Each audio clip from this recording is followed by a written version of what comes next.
Pero muy buenos días, queridos hermanos. Dios los bendiga. Le damos gracias al Señor por un día más de vida que nos ha regalado. Y bueno, en esta oportunidad tengo el privilegio y el gozo de poder traer la palabra del Señor.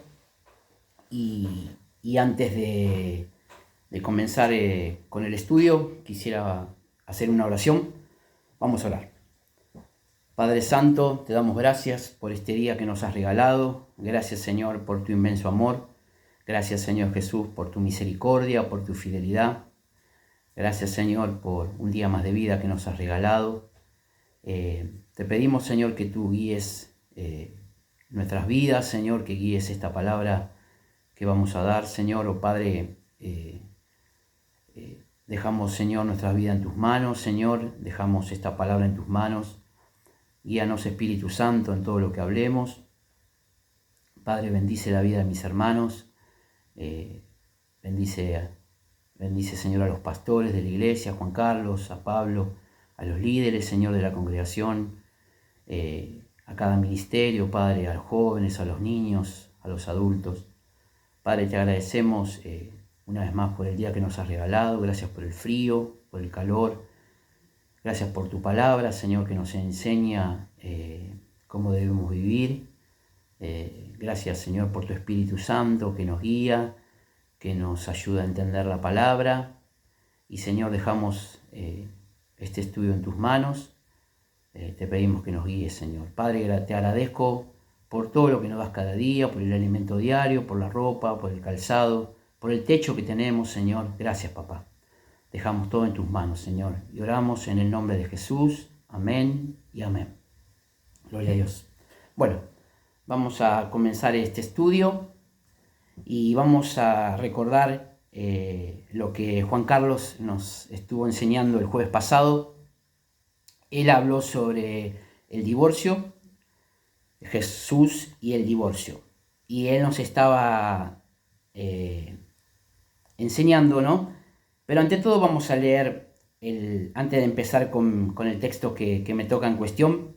Ante todo quiero decirles que estoy grabando este video porque, bueno, por razones laborales no puedo estar, pero vimos a bien con Cristian grabar el video y, bueno, para poder dejar este estudio, ¿no? A mí hoy me toca el estudio de Mateo 5, vamos a ver del versículo 33 hasta el 37. Pero antes de eso, bueno, quería decirles, ¿no? que lo grabo por este motivo, ¿no? Porque me toca trabajar. Y quisiera hacer, antes de empezar con el estudio, leer el mensaje que da Jesús antes del tema de los juramentos, y es el tema del divorcio. Y como decía Juan Carlos el jueves pasado, nos hablaba de este tema. Y voy a leer, son 2 versículos, dice así, Mateo 5, del 31 al 32, dice así: Jesús y el divorcio. También fue dicho: cualquiera que repudia a su mujer, dele carta de divorcio. Pero yo os digo que el que repudia a su mujer, a no ser por causa de fornicación, hace que ella adultere, y el que se casa con la repudiada comete adulterio. Muy bien. Bueno, este es el pasaje que nos estuvo enseñando Juan Carlos. Él buscó en el diccionario la palabra repudiar. Repudiar significa rechazar algo, no aceptarlo. Y también, si lo llevamos al matrimonio, repudiar significa separarse del cónyuge, ¿no? Y es interesante lo que decía Juan Carlos, porque Juan Carlos decía que no solamente lo podemos aplicar en el matrimonio, sino también lo podemos aplicar en la sociedad, ¿no? Está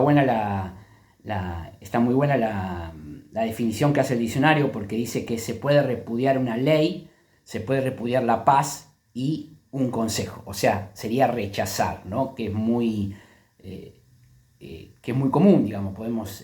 Un amigo nos puede dar un consejo y lo podemos rechazar, ¿no? Podemos rechazar una ley, sería repudiarla, pero en este caso Jesús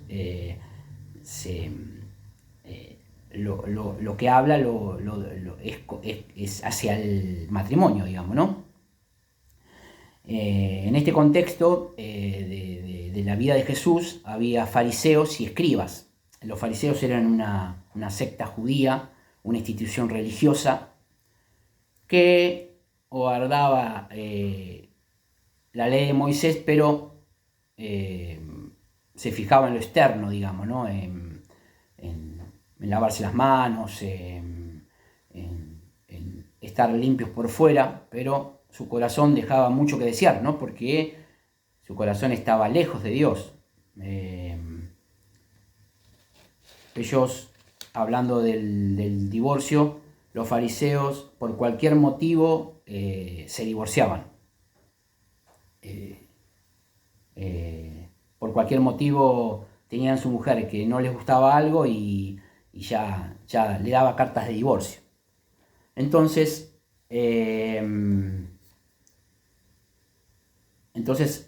¿qué hace? Jesús, ¿qué hace entonces? Les tiene que enseñar cómo se interpreta en realidad la ley. Y también vimos que Dios permitió el divorcio en la época de Moisés por la dureza del corazón, por lo terco que eran. Siempre los fariseos estaban ahí haciéndole preguntas a Jesús para ver si lo podían hacer pisar el palito, digamos, y hacerlo errar. Pero sabemos que Jesús es sabiduría, es sabio, y siempre Jesús les dio una buena respuesta, y eso a los fariseos no les gustaba, ¿no? Porque, bueno, como dice la palabra, ¿no? Jesús no se fiaba de nadie, conocía los corazones de todos, y no hacía falta que nadie le contara su vida, ¿no? Porque ya Jesús conocía el corazón de los fariseos y sabía lo que había dentro de ellos. Por eso yo, como decía al principio, ellos que guardaban la pureza por fuera, por eso en un momento Jesús les dice sepulcros blanqueados, ¿no? Porque por fuera estaban limpios, era un sepulcro que estaba pintadito, pero por dentro dejaban mucho que desear. Su corazón estaba lejos de Dios, querían tener reputación, digamos, ¿no? Y Jesús le dice que, bueno, Dios les permitió el divorcio por la dureza del corazón. Y también les dice que, llevándolo al Nuevo Testamento, que solamente la causa de divorcio puede ser por adulterio, por fornicación. Es la única excepción que hace Jesús, digamos, por fornicación. Bueno, eso es el contexto anterior al pasaje que voy a leer, y les resumí lo que Jesús habla del divorcio, ¿no? Y lo que acá está haciendo Jesús es haciendo que la persona no se separe por cualquier motivo, como lo hacían los fariseos, ¿no? Porque Dios acá está cuidando la familia, que es la base de la sociedad, y dice la palabra que lo que Dios juntó no lo separe el hombre. Bueno, hasta aquí el tema del divorcio. Vamos a ver el tema ahora de los juramentos. Y vamos a estar en el pasaje de Mateo 5, 33 al 37. Y vamos a leerlo. Dice el título: Jesús y los juramentos. Dice el 33: Además habéis oído que fue dicho a los antiguos: no perjurarás, sino cumplirás al Señor tus juramentos. Pero yo os digo, no juréis en ninguna manera, ni por el cielo, porque es el trono de Dios, ni por la tierra, porque es el estrado de sus pies, ni por Jerusalén, porque es la ciudad del gran rey, ni por tu cabeza jurarás, porque no puedes hacer blanco o negro un solo cabello. pero sea vuestro hablar sí, sí, no, no, porque lo que es más de esto, de mal procede. Muy bien, hasta aquí la palabra de los juramentos. Bueno, antes de empezar, quiero decir que Jesús nos enseña en este pasaje cómo interpretar el Nuevo Testamento. Los fariseos y escribas que estaban en esa época, en el tiempo de Jesús, interpretaban mal las escrituras. Ellos tenían una forma de interpretar que acomodaban la ley a sus estándares, a lo que ellos querían. Y con eso pretendían obedecer a Dios, digamos, ¿no? A la perfección. Como yo decía, buscaban su reputación. Pero la ley en realidad no puede hacer justo al hombre, porque nadie puede cumplir la ley. La ley son muchos mandamientos. Pero Jesús, ¿por qué pone la ley? Porque por medio de la ley conocemos lo que es el pecado y por medio de la ley también vino Jesús. Que si no estaba la ley, no podíamos, si la ley de no matarás no está, no podemos saber que no tenemos que matar. Si la ley de no codiciarás no está, no podemos no codiciar. O sea, la ley vino... la ley nos dice que hay pecado, ¿no? Y bueno, la ley nos muestra nuestra impotencia. Como decía, la interpretación de los fariseos es deficiente. Ellos reducían la ley a su conveniencia. Y yo hago una pregunta, ¿no? ¿Por qué Jesús se propone dar una mejor interpretación de la ley? Porque una interpretación deficiente de la ley nos llevará a una visión deficiente de nuestros pecados. Porque, como dije, porque por medio de la ley es el conocimiento del pecado. Y Jesús nos quiere dar una mejor interpretación de lo que es la ley.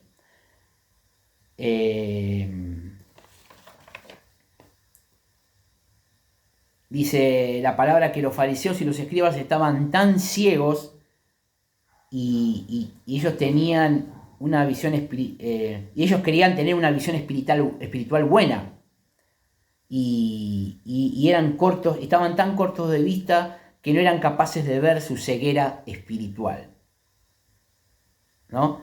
Ellos, al interpretar la ley como la interpretaban, ellos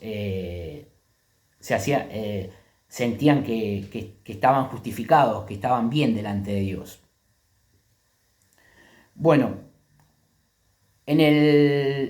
para entender el pasaje vamos a ver la definición de dos palabras que se encuentran en el texto. Primero vamos a definir lo que es un juramento y en segundo lugar vamos a definir qué es un perjurio. Bueno, jurar, según el diccionario, es una apelación a Dios como testigo de la veracidad de una declaración o el carácter obligatorio de una promesa. Otra definición podríamos decir es una afirmación o negación de algo poniendo a Dios por testigo. O a sí mismo o en sus criaturas. O también podríamos decir es un voto. Y al jurar, nosotros ¿qué estamos haciendo? Estamos llamando a Dios por testigo. Testigo de que nuestras palabras son verdaderas, ¿no? Al jurar estamos diciendo, mira, Dios, yo te pongo por testigo de que yo lo que estoy diciendo es verdadero. De que ciertamente vamos a cumplir lo que decimos. Bueno, y después vamos a definir la palabra perjurar. Perjurar significa jurar en falso, es lo contrario, ¿no? Es jurar falsamente. La persona perjura cuando interpone un juramento, o sea, una declaración que no era verdad a una promesa que no estaba dispuesta a cumplir, digamos. Perjurar sería que la persona juraba, ¿no?, que iba a hacer, pero en realidad no iba a cumplir con lo que prometía, ¿no? Yo quisiera que vayamos rápidamente a Génesis 21. Génesis 21. Génesis 21. Vamos a buscar Génesis 21. Los versículos 23 y 24. 21, 23 y 24. Dice así la palabra del Señor. Dice, hablando de un pacto que fue entre Abraham y Abimelech, dice: ahora pues, júrame aquí por Dios que no faltarás a mí, ni a mi hijo, ni a mi siervo, sino que conforme a tu bondad que yo hice contigo, harás tú conmigo y con la tierra en donde has morado. Y respondió Abraham: yo juraré. Aquí vemos que Abraham le dice a Abimelech: yo juraré. Hay un juramento. Vamos a la carta de Hebreo, al libro de Hebreos. Hebreos.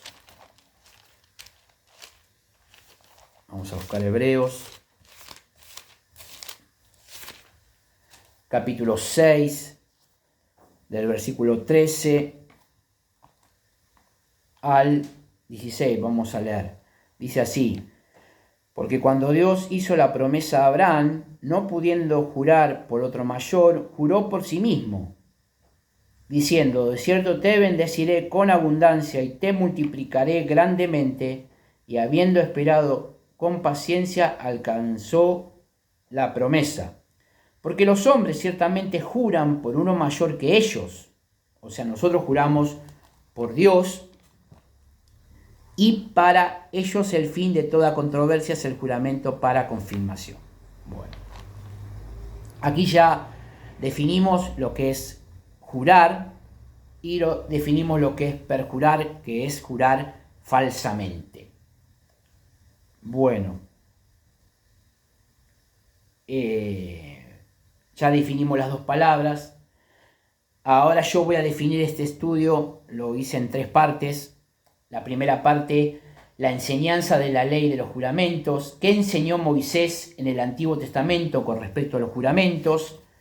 La otra parte que vamos a ver, la enseñanza de los fariseos y los escribas. ¿Qué es lo que enseñaban los fariseos y los escribas? Y la tercera parte y última, vamos a ver la enseñanza de Cristo hacia los juramentos. 3 partes. ¿Qué enseñaba la ley de Moisés sobre los juramentos?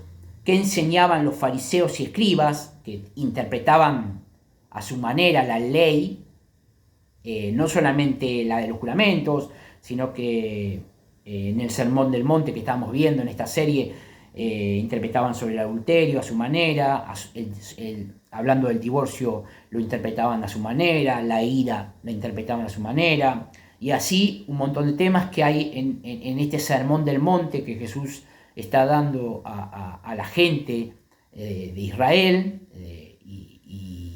y seguramente, obvio, estarían los fariseos y escribas escuchando, pero lo interpretaban a su manera. Y la enseñanza de Jesús, ¿no? La interpretación que hay que darle.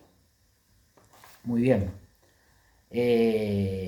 Vamos a ver el tema de qué enseña la enseñanza de la ley de los juramentos. ¿Qué enseñó Moisés en el Antiguo Testamento? Y vamos a ir a Deuteronomio 6:13. Yo ya tengo acá anotado, pero vamos a buscarlo en la Biblia. Deuteronomio 6:13. La ley de Moisés. Deuteronomio 6:13 dice: a Jehová tu Dios temerás. Son exhortaciones a la obediencia. a Jehová tu Dios temerás y a él solo servirás y por su nombre jurarás. Aquí vemos que ya desde el Pentateuco, desde la ley de Moisés, ya Dios le está permitiendo jurar al pueblo de Israel. Dios asume que los hombres van a jurar y que lo hicieran en su nombre, ¿no? Bueno, acá vemos que lo tienen que hacer en su nombre, pero también están los 10 mandamientos y en el tercer mandamiento dice, no usarás el nombre de tu Dios en vano. Y esto yo no lo entendía y es interesante porque ellos tenían que jurar en el nombre de Dios. Como Dios como testigo de lo que estaban jurando, ¿no? Y que lo iban a cumplir, porque el tema era cumplir lo que uno juraba, digamos, ¿no? Al jurar ellos tenían que usar el nombre de Dios, pero en este caso no tenían que usar el nombre de Dios en vano. Bueno, vamos al otro pasaje de Levítico 19.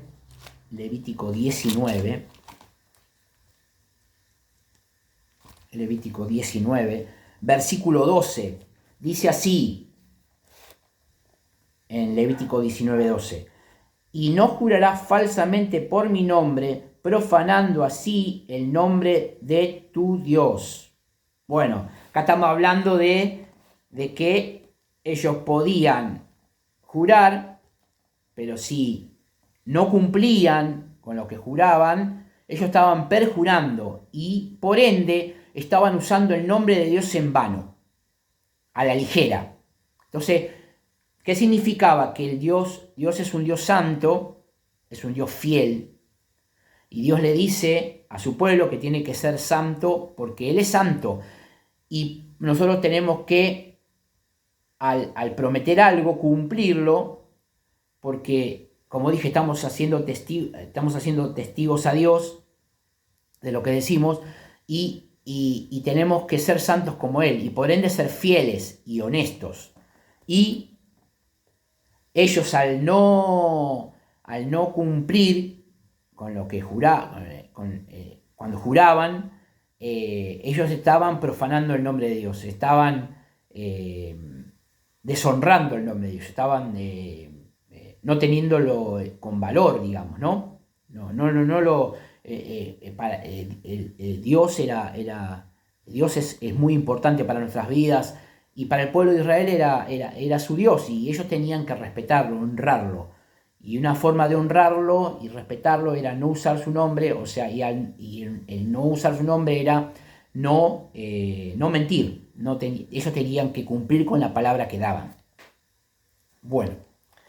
Yo acá puse qué significa profanar, tratar algo sagrado sin el debido respeto, deshonrar o aplicarlo a uso profano. Bueno, vamos a números 32. Números 32, estamos recorriendo la ley de Moisés. Números 32. Yo acá lo tengo anotado, pero lo estoy buscando. Números 32 dice, cuando alguno hiciere voto a Dios, promesa, o hiciere juramento, ligando su alma con obligación, no quebrantará su palabra, hará conforme a todo lo que salió de su boca. Acá Dios le está volviendo a decir al pueblo de Israel que cuando alguno hiciere juramento, está ligando su alma con obligación, o sea, hiciera un juramento, tenés una obligación y esa obligación la tenés que cumplir, tenés que hacerla, porque Dios es testigo de lo que vos estás diciendo, y ligaste tu alma, no podés quebrantar. Bueno, no tenías que quebrantar la palabra y tenías que hacer conforme a lo que a lo que prometiste. El perjurar es un pecado.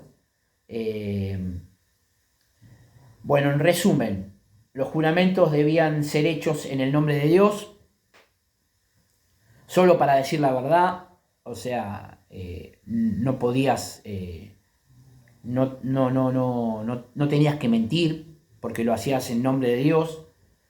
Y en tercer lugar, solo cuando estuviéramos seguros de que se ha prometido. El juramento no se podía hacer a la ligera. Bueno, vamos al segundo punto, que ahora viene la enseñanza de los fariseos y los escribas. Como decía al principio, los fariseos querían mostrar una reputación, estaban muy limpitos por fuera, seguían ciertas normas de lavarse las manos, pero por dentro su corazón estaba negro, sucio por el pecado. No querían agradar a Dios realmente. Y como decía al principio, ellos reducían el mandamiento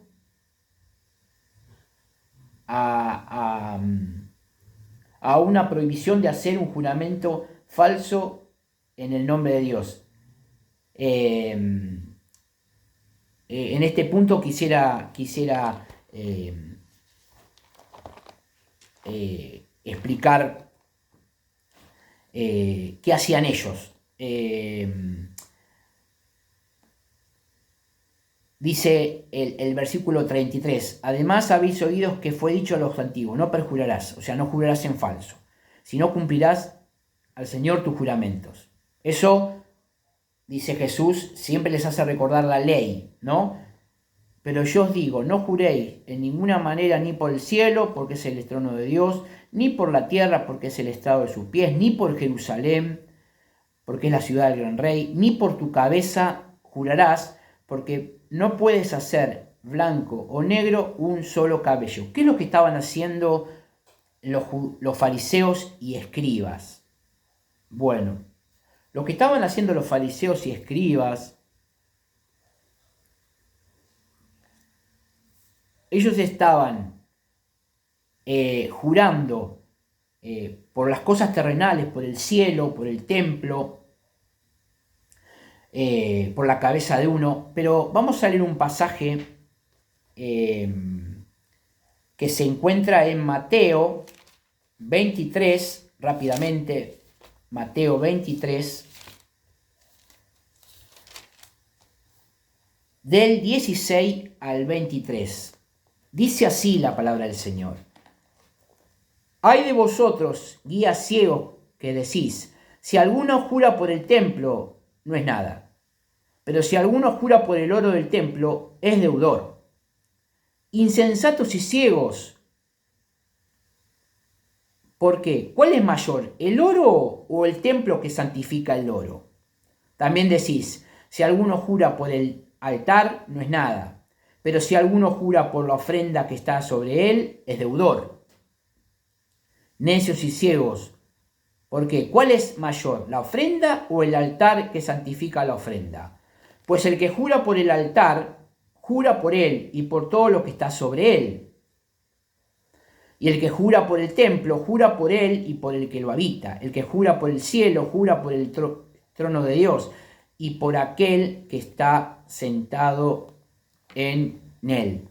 Ellos, ¿qué hacían? No juraban por Dios, juraban por el templo, juraban, te juro por mi cabeza, te juro por mi vida, te juro por el oro, te juro por esto. Y ellos decían, bueno, al jurar por esas cosas y no llegamos a cumplir, no estamos en falta. Ahora, si juramos por Dios, ahí sí. Si juramos por Dios, estamos muertos, digamos. Miren cómo era el pensamiento de ellos, ¿no? Si ellos juraban por su casa o juraban por su vida y no llegaban a cumplir, ellos quedaban libres de pecado. Pero que Jesús les viene a enseñar o que ellos sepan interpretar la palabra, ¿no? Jesús les dice, ¿no? Que el que jura por el altar, el versículo 20, el que jura por el altar, jura por él.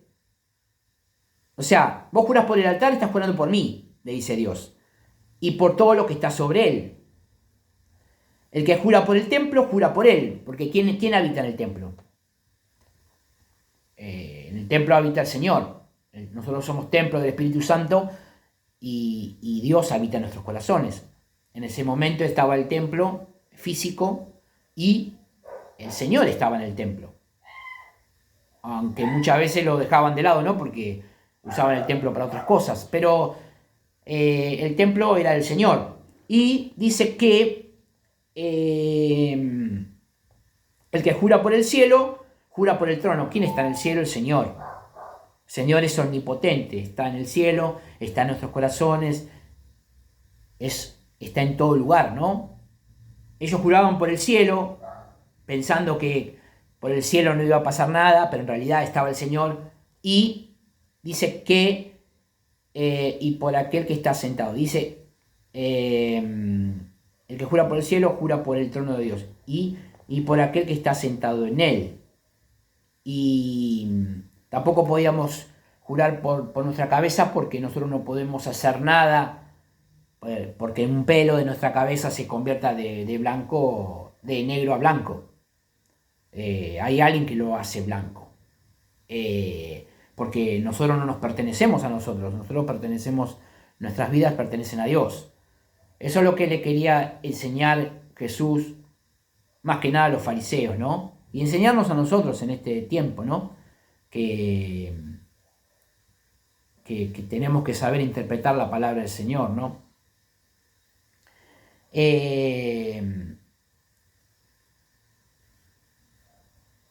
Eso es lo que entendían los fariseos. Y ahora voy a ir al tercer punto. El segundo punto era la enseñanza de los fariseos y escribas. Y en realidad ahora vamos a lo que realmente es el tema que tenemos que saber interpretar, la enseñanza de Cristo hacia los juramentos, ¿no? ¿Qué es lo que el Señor nos quiere enseñar? ¿Qué nos quiere enseñar el Señor? Que no tenemos que jurar. En realidad eso va más profundo, ¿no? Porque el Señor no dice que nos prohíbe jurar, siempre que lo hagamos correctamente, ¿no? Muchas veces en una corte o mismo lo llevamos a la política, ¿no? Muchos que juran, pero después terminan haciendo otra cosa, ¿no? O sea, y eso no es jurar correctamente, ¿no? Dios no está prohibiendo el uso correcto del juramento, sino que Dios lo está regulando, ¿no? Y vemos en el Nuevo Testamento, hay varios pasajes que nos habla la Biblia de Pablo jurando en 2 Corintios 1:23, si quieren ir anotando, 2 Corintios 1:23. No lo voy a leer ahora, pero voy a dar el pasaje Gálatas 1:20, Filipenses 1:8. Son todos pasajes donde vemos que se está poniendo a Dios por testigo, digamos, ¿no? Y quisiera hacer una pregunta. ¿Qué quiso decir? ¿Qué nos quiere enseñar, mejor dicho, Jesús, ¿no? Con este pasaje, ¿no? Ya vimos lo que es, que nos enseña la ley de Moisés sobre los juramentos. Ya vimos qué es lo que enseñaban, perdón, los fariseos y escribas con respecto a los juramentos, ¿no? Y qué es lo que nos quiere enseñar Jesús, porque siempre está la ley que se dijo en la antigüedad. ¿Qué es lo que enseñaban los fariseos y escribas en el tiempo de Jesús? ¿Y qué es lo que nos quiere enseñar Jesús en realidad? En ese momento lo que le quería enseñar y lo que nos quiere enseñar a nosotros, ¿no? Porque en el último versículo dice, y vamos a ir al pasaje de Mateo capítulo 5, y vamos a leer el último versículo. Dice, pero sea vuestro hablar sí, sí, no, porque lo que es más de esto de mal procede. De mal procede viene del maligno. Cuando nosotros prometemos algo y seguimos insistiendo que lo vamos a hacer, cabe la posibilidad de que podamos no cumplir con lo que prometimos y estamos hablando de más. Por eso Jesús pone énfasis en que tenemos que ser en nuestra forma de hablar, honestos, tenemos que decir la verdad, que cuando nos pregunten algo, sí, podés, Juan, podés, María, no podemos, sí podemos, porque si hablamos de más, podemos caer en el pecado de mentir, no decir la verdad, y si muchas veces juramos por esto, es como que estamos hablando de más, y el maligno se mete en esas cosas, el diablo se mete en esas cosas, y como puede ser que cumplamos, como puede ser que no. Entonces el Señor, ¿qué nos está diciendo? Que nuestro sí sea sí y nuestra no sea no, cortito. No, sí. Entonces vamos a evitar caer en el pecado, digamos, de no ser honestos, de mentir.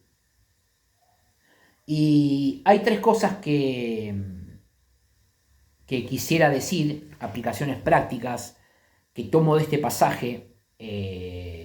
Son tres aplicaciones que son muy importantes, que rescato de este pasaje de los juramentos, ¿no? En primer lugar, tomar el texto tomar el texto en su contexto correctamente.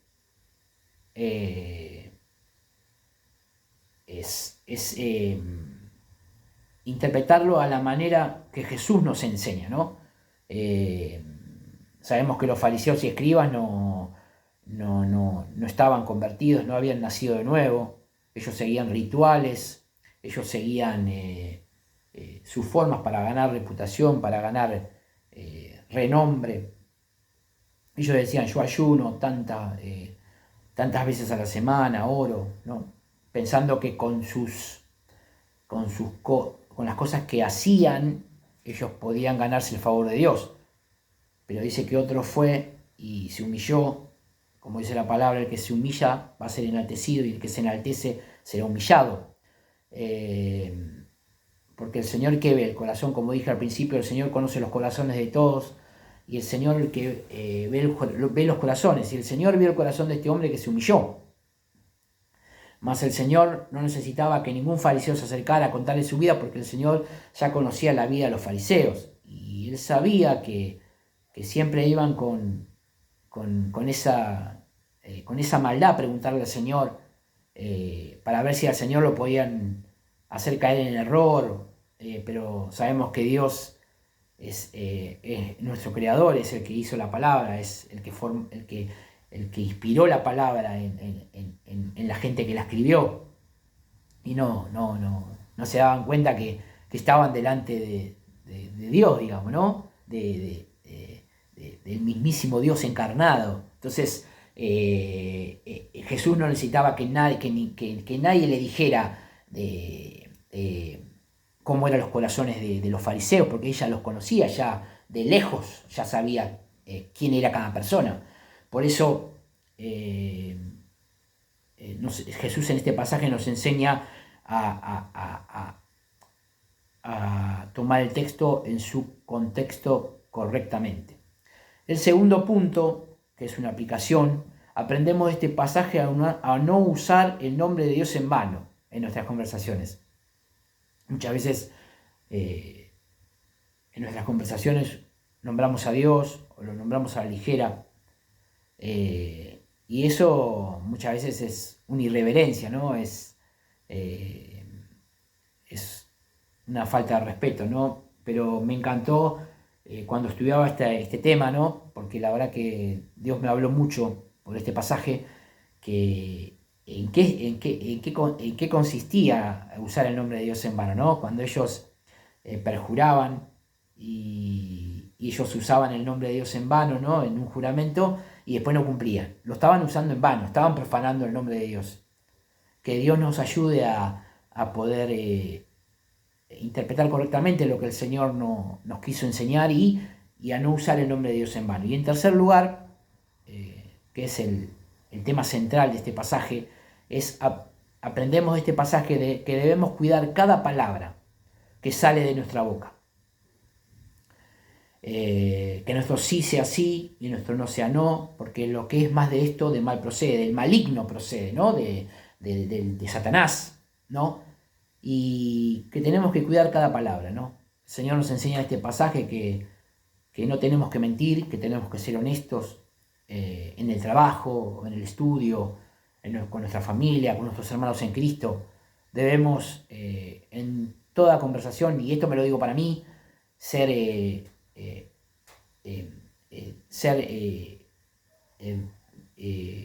¿cómo se llama? Honesto, decir la verdad, eh, cuidar cada palabra que sale de nuestra boca. Tenemos que decir la verdad. Esto es lo que nos enseña el pasaje en cuestión, ¿no? Y les digo, hermanos, fue de mucha bendición para mi vida estudiar este pasaje. Eh, Esto nos ayuda a estudiarlo en profundidad. La verdad que este sermón de Jesús, ¿no? Es de mucha bendición para mi vida y creo que para ustedes también. Y quiera Dios que nos ayude a siempre mantener nuestra conducta, nuestro hablar con la gente del mundo, con la gente de los hermanos, saber que somos hijos de Dios y que debemos hablar con la verdad. No hace falta jurar.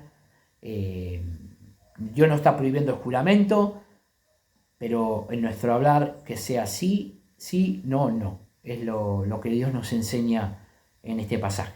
Bueno, mis hermanos, hasta aquí llegó el estudio. Les deseo una semana bendecida. Dios los bendiga grandemente. Gracias, Cristian, por la oportunidad que me das de traer este mensaje. Y bueno, quiera Dios que en la próxima pueda estar presencialmente. Esta vez lo hago porque me toca trabajar y bueno, quiera Dios que le haya sido de bendición. Y sé que la palabra de Dios es de bendición. Y bueno, Dios los bendiga, mis hermanos, y bueno, nos estamos viendo Dios mediante. Tengan una bendecida semana. Dios los bendiga.